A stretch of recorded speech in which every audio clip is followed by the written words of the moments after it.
Gathered here today to honor our war dead and those veterans who served in the United States Armed Forces.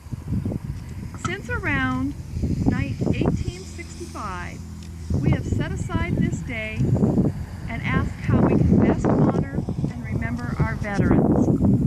History books tell us of stories of bravery that resonate with us today.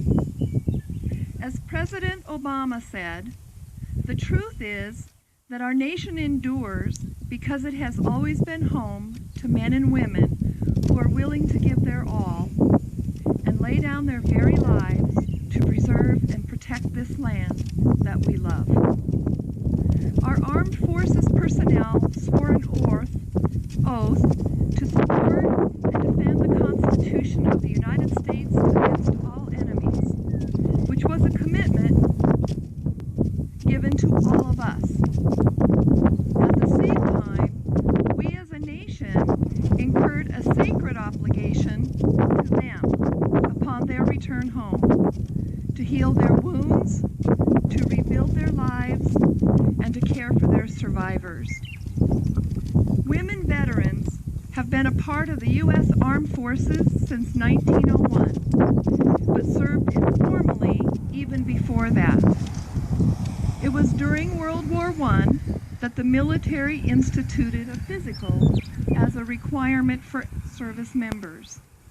Women were no longer able to pass themselves off as young boys or men. Today, we have 13,529 women veterans in Nebraska. Because Nebraska was so far away from the east and west coast, it was a safe place to build defense factories.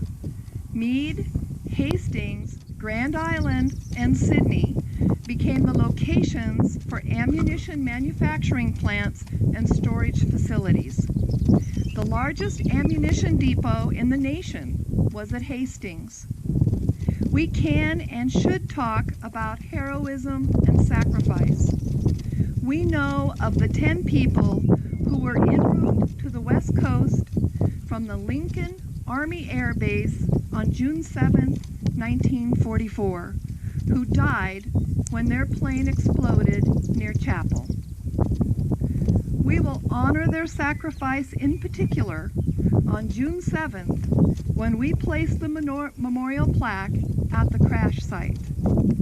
Among us here today, we have people who remember the crash, went on to serve, and have their own stories to tell.